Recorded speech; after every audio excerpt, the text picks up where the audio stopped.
A aula de espiritualidade de hoje tem como tema a ascética e a mística cristã. Em nome do Pai, do Filho e do Espírito Santo. Amém. Vinde, Espírito Santo, e enchei os corações dos vossos fiéis, e acendei deles o fogo do vosso amor. Enviai, Senhor, o vosso Espírito, e tudo será criado, e renovareis a face da terra. Oremos. Ó Deus, que instruíste os corações dos vossos fiéis com as luzes do Espírito Santo, fazei que apreciemos retamente todas as coisas segundo o mesmo Espírito, e gozemos sempre de suas divinas consolações, por Cristo nosso Senhor. Amém. Vida espiritual e vida da graça. Jesus, ele quer que recebamos uma vida nova em nossa alma. Quando nascemos, recebemos só a vida natural do corpo e da alma, aquela vida que é natural a todos. Agora, para querermos e merecermos o céu, precisamos também de uma nova vida, que é a vida da graça. E esta nova vida nós recebemos o batismo. Podemos verificar em João capítulo 3, na conversa de Jesus com Nicodemos, quando ele diz que é necessário nascer de novo. E como uma vida precisa crescer, pois recebemos a graça como uma semente, e para que essa cresça precisamos de terra, de água e do sol, que na vida espiritual são os sacramentos, a oração, a presença de Deus, entre outros exercícios espirituais. Existem vários graus da perfeição cristã. Santo Tomás de Aquino distingue 3 estágios principais: a dos principiantes, a das almas em progresso e a dos perfeitos. No primeiro estágio, o principal cuidado dos principiantes é não perder a caridade que possuem. Fazem, pois, esforços para evitar o pecado, sobretudo o pecado mortal, e para triunfarem das suas más inclinações. É a chamada via purgativa, cujo fim é purificar a alma de suas faltas. Aqui, sobretudo, a alma se preocupa justamente em acabar com o pecado mortal. Preocupa-se também com os pecados veniais, mas não dá tanta importância, e sim a apenas viver a caridade e assim acabar com o pecado mortal. No segundo estágio, a alma quer progredir na prática positiva das virtudes e fortificar a caridade. O coração já purificado está por isso mesmo mais aberto à luz divina e ao amor de Deus. A alma se compraz em seguir a Jesus e em imitar suas virtudes, e como segui-lo e caminhar à luz, por isso essa via se chama iluminativa.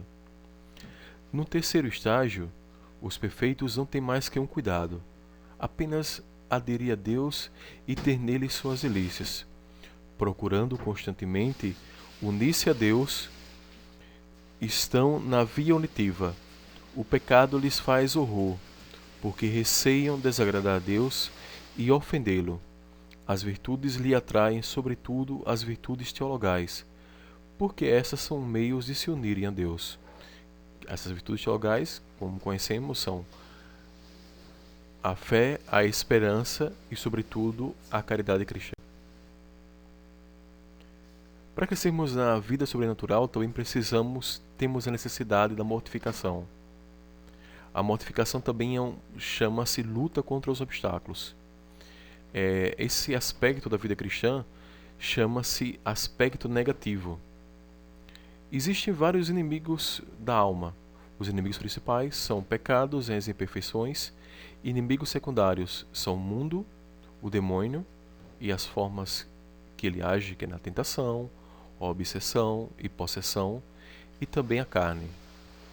A carne, como falamos, os mestres espirituais comumente falam, que o homem velho, ele age até o final da nossa vida. Existe no Evangelho um ensino que diz assim: Cristo veio realizar uma obra de caridade divina. Excluir o ressentimento e a animosidade do coração, mortificar a concupiscência, os maus olhares, tira o desejo de vingança, mortifica os juízos temerários, e a mortificação também, o espírito de mortificação com alegria e simplicidade. O caminho da oração é o principal meio para falarmos com Deus. Já dizia São José Maria Escrivá: há um único modo de crescer na familiaridade e na confiança com Deus, a intimidade da oração. Falar com Ele, manifestar-lhe, de coração a coração, o nosso afeto. Isso está em sua obra Amigos de Deus, na página 204. Graus de oração. A vida cristã, como toda vida, tende por si a desenvolver-se. A semente de vida eterna depositada em nossa alma pelo batismo, graças, virtudes e dons, leva em si uma força de crescimento que só se freia quando floresce na plenitude da glória, que é o céu. Pois bem, a vida de santidade que nasce no batismo e culmina no céu conhece graus, segundo a maior ou menor intensidade do amor de Deus. Há duas etapas fundamentais da oração.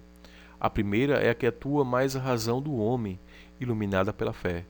Esta etapa é chamada ascética, porque nela o homem faz esforços ativos para alcançar a perfeição e a atuação das virtudes sobrenaturais, ainda que também atue nesta etapa os dons do Espírito Santo. É como diz São Paulo, é como um atleta que faz todos os esforços para conseguir o prêmio. Na segunda etapa, chamada mística, atua mais o Espírito Santo, através de seus 7 dons, enquanto que o homem deixa atuar Deus na alma. Nas duas etapas, o homem realiza com auxílio da graça atos verdadeiramente sobrenaturais. Porém, na primeira, esses atos são do modo humano, com imperfeições. Em troca, na segunda, são ao modo divino, perfeitos. Também quando vivemos as virtudes cristãs, quando procuramos as virtudes cristãs e batalhamos para sermos mais pacientes, mais amorosos com as pessoas, termos mais o dom da fortaleza, estamos aí na vida ascética, ainda no momento ascético da vida cristã. Claro que depois dessas fidelidades, apenas agimos com fidelidade, chega Deus nos dá os dons do Espírito Santo e, por exemplo, alcançamos o dom da fortaleza para poder, por exemplo, chegar ao martírio, defender a nossa fé, mesmo com a arma na cabeça.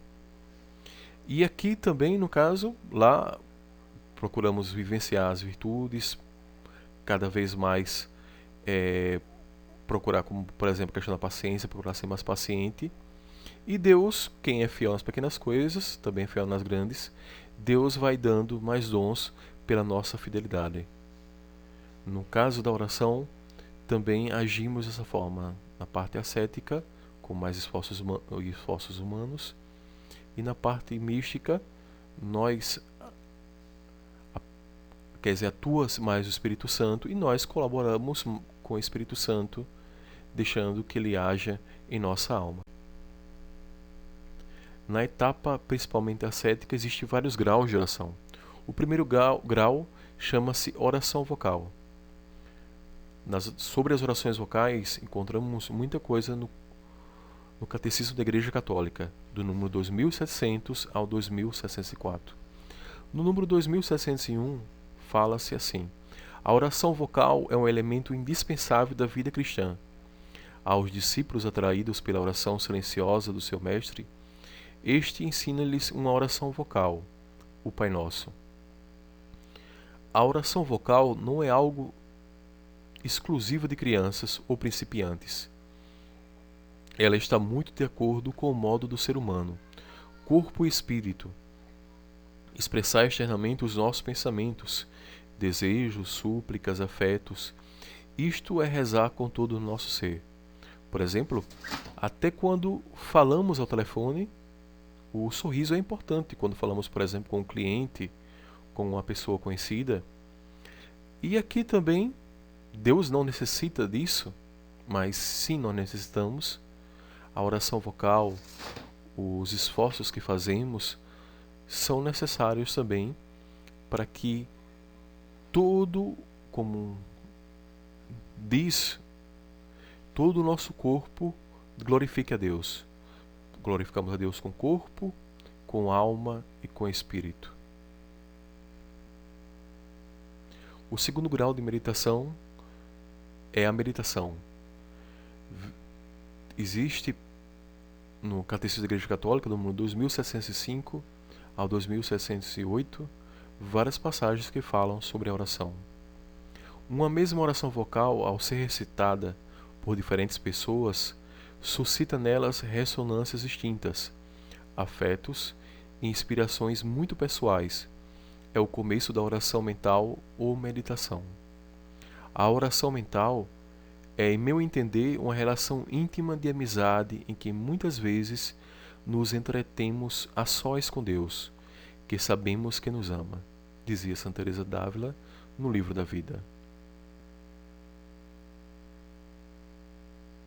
A meditação faz intervir o pensamento, a vontade, a imaginação, o desejo, os sentimentos e emoções.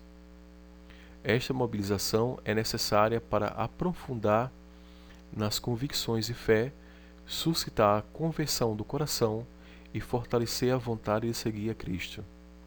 Habitualmente, faz-se com a ajuda de algum livro. O principal é a Sagrada Escritura, especialmente os Evangelhos. Também são uma ajuda preciosa os textos litúrgicos, os escritos dos Santos Padres e as obras de espiritualidade. Por fim, também se alimenta dos acontecimentos da vida, da história e do grande livro da criação.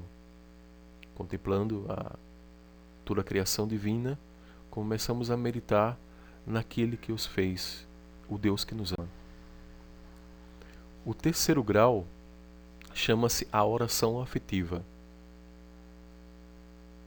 É uma oração em que tem mais importância os afetos da vontade que a reflexão do entendimento. É uma meditação simplificada e orientada ao coração. Alguns conselhos sobre sua prática. Não se deve suspender a reflexão, senão quando brota o afeto. Não forçar os afetos. Se desaparecerem, voltar à reflexão. Não ter pressa em passar de um afeto ao outro. Tratar de simplificar os afetos para que ganhem em intensidade. Recordar que o afeto reside principalmente na vontade e não na sensibilidade. São Francisco de Sales fala do ramalhete da meditação.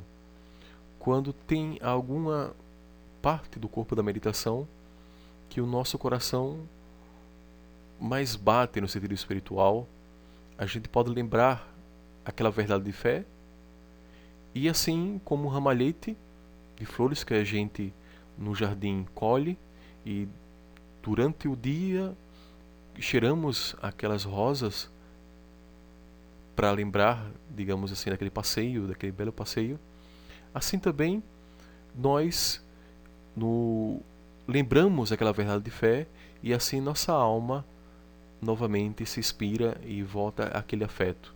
Esses afetos eles ajudam principalmente na nossa vida diária, porque a gente faz propósitos e esses afetos ajudam para a gente poder cumprir esses propósitos. O quarto grau de oração é a chamada oração de simplicidade. A oração de simplicidade é o olhar de fé fixado em Jesus, principalmente Jesus sacramentado. Eu olho para ele e ele olha para mim. Dizia ao Santo Cura de Ás, ao São João Maria Vianney, um camponês diante do sacrário. A oração de simplicidade é uma visão ou atenção amorosa a Deus. Conselhos práticos sobre o quarto grau, a oração de simplicidade. Não adiantar-se, pretendo chegar a este tipo de oração antes do tempo. Tampouco ficar na oração de meditação, se já se sente o gosto da atenção amorosa de Deus. Procurar esta atenção de Deus sem violência e com suavidade, mas lutando contra as distrações. Não se assustar pelas securas e aridezes na oração. Esse grau, segundo a maioria dos mestres espirituais, é o grau intermediário entre a oração ascética e a mística. Agora vem a etapa principalmente mística. Todos os batizados são chamados remota e suficientemente à oração mística, porque a todos os cristãos nos tem sido dado o Espírito Santo, com seus 7 dons. E, claro, o maior mestre da vida espiritual é o Espírito Santo. Se eu não me lembro bem, mas eu vou apostar em Santa Teresinha do Menino Jesus, Santa Teresa de Lisieux, que teve muitas dificuldades em conseguir um diretor espiritual. E o Espírito Santo cada vez mais conduzia a alma dela.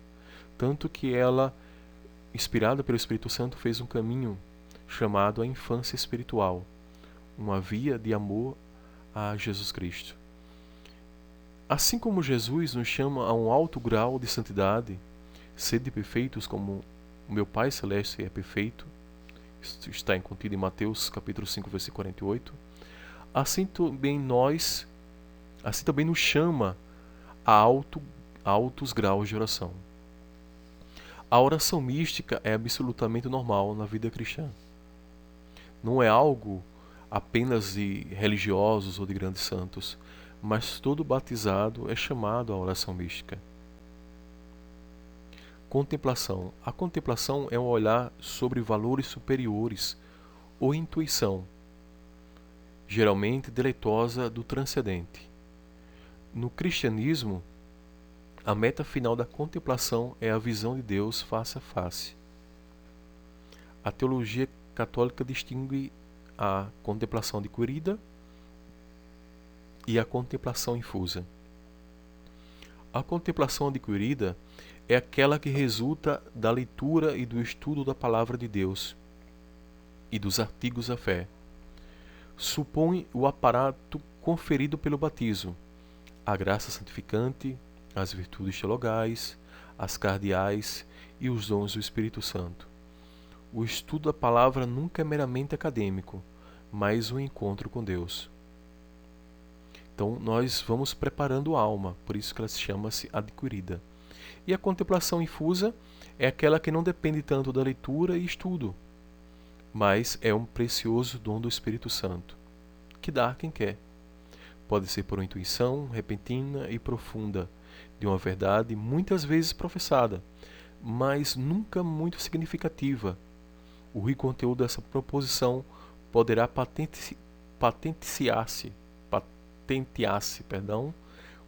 quando menos se espera. Essa contemplação está associada à pureza de coração de qual fala Jesus. Então, quanto mais a alma está pura de coração, ou seja, ela não tem pretensões até de chegar a esses eixos, mas Deus vai preparando a alma, e a alma também se deixa preparar, então Deus concede essa graça. E sempre lembrando a quem Ele quiser. Os que foram canonizados pela igreja, beatificados pela igreja, a igreja investigou neles principalmente as suas virtudes, não em que grau de oração eles estavam, mas as virtudes que eles praticavam. E claro, tudo isso é fruto de oração. A piedade também é uma virtude cristã que temos cada dia que está ela. Existem alguns elementos que favorecem a vida mística, o chamado silêncio exterior e interior, das fantasias da memória, que desvaneiam inutilmente, dispersando o orante. Principalmente nós que vivemos, que somos casados, que temos a vida conjugal. Eu já fui religioso, já vivi mais o silêncio exterior e interior, mas também podemos viver esse silêncio exterior e interior, talvez não do mesmo modo, mas pelo menos exercitando algumas coisas. Por exemplo, no domingo é interessante que o casal guarde silêncio até depois, por exemplo, de preferência que participe da missa pela manhã e que venha conversar. Às vezes por educação, mandamos na rua, temos que falar com as pessoas, mas é interessante guardar o silêncio até o final da Santa Missa.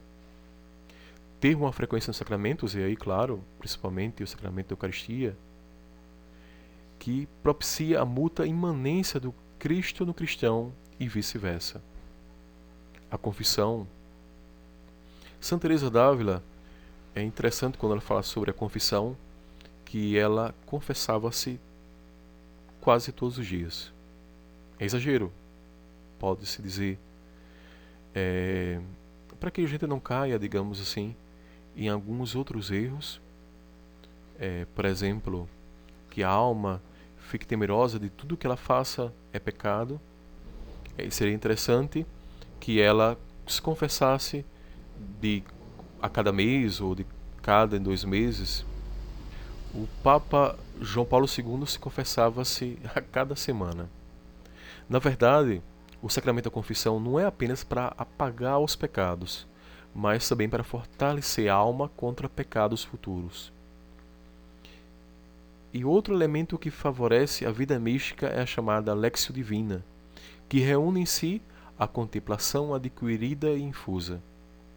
Esta última sempre dependendo da abertura do coração que alguém se entrega ao Espírito Santo.